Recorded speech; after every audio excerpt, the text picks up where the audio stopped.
Assalamualaikum warahmatullahi wabarakatuh. Kami dari kelompok 1 ingin menceritakan tentang Nabi Syuaib. Silsilah Nabi Syuaib adalah keturunan Ibrahim. Silsilahnya adalah Syuaib bin Yazid bin Lawi bin Saifur bin Abqah bin Sabit bin Madian atau Midian bin Ibrahim. Ibnu Ishaq menyebutnya bahwa silsilah adalah Syuaib bin Michael bin Yazjun. Ibnu Asakir berpendapat bahwa Syuaib hidup sesudah masa Yusuf. Nabi Syuaib. Salah satu dakwah Nabi Syuaib adalah kepada kaum Madian. Tujuan utama yaitu menyuruh kaum Madian meninggalkan sesembahan mereka seperti menyembah berhala. Nabi Syuaib juga membantah perkataan mereka yang salah dengan kalimat yang halus sambil mengajak mereka kepada yang hak. Beliau berkata kepada mereka, menakut-nakuti mereka dengan azab Allah dan mengajak mereka kembali kepada Allah. Seperti itulah Nabi Syuaib. Beliau berdakwah dengan argumentasi yang kuat sehingga beliau disebut Qadibul Anbiya.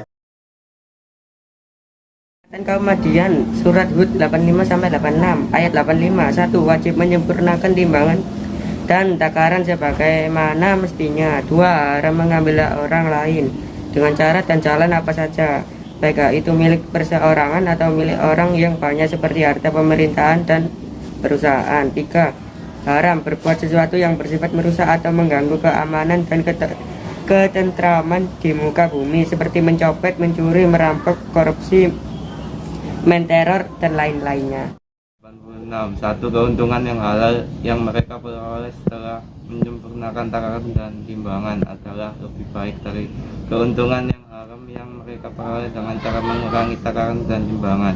Jika mereka beriman, karena iman itu benar-benar dapat membersihkan jiwa dari keserakahan dan ketamakan dan mengisinya dengan sifat pemurah. Tetapi jika mereka tidak beriman, tentu tidak akan dapat merasakan sama sekali azab yang menimpa kaum Madian. Kaum Madian adalah kaum Nabi Syuaib yang mendapat azab dari Allah berupa badai petir dan gempa bumi. Nabi Syuaib mengerti bahwa kaumnya telah ditutup hatinya. Ia berdoa kepada Allah agar diturunkan azab pada kaum Madian. Namun kaumnya mengolok-olok azab yang beliau ancamkan, bahkan meminta disegerakan azab. Maka Allah Subhanahu wa taala menyuruh Nabi Syuaib alaihissalam agar keluar dari kota itu bersama orang-orang yang beriman, karena azab akan turun menimpa kaumnya. Selanjutnya Allah mengirimkan kepada mereka cuaca yang begitu panas yang membuat tanaman kering, sumur kering, dan susu hewan habis.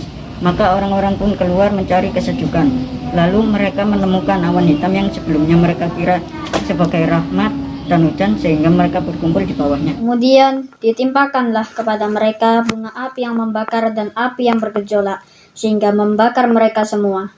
Bumi pun berguncang dan mereka ditimpa suara yang mengguntur yang mencabut nyawa mereka sehingga mereka menjadi jasad-jasad yang mati bergelimpangan.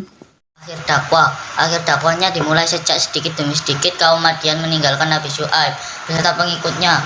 Akhirnya tidak ada lagi yang tersisa satupun juga. Sebelum pergi mereka mengecek ajaran Nabi Syuaib dan mengatakan bahwa beliau telah sinting karena ajakannya tidak pernah didengarkan oleh kaum Madian. Akhirnya Nabi Syuaib pergi ke wilayah lain. Di sana terdapat Ashabul Aikah. Nabi Syuaib berharap agar dakwanya di tengah-tengah masyarakat setempat diterima dan ajarannya diikuti.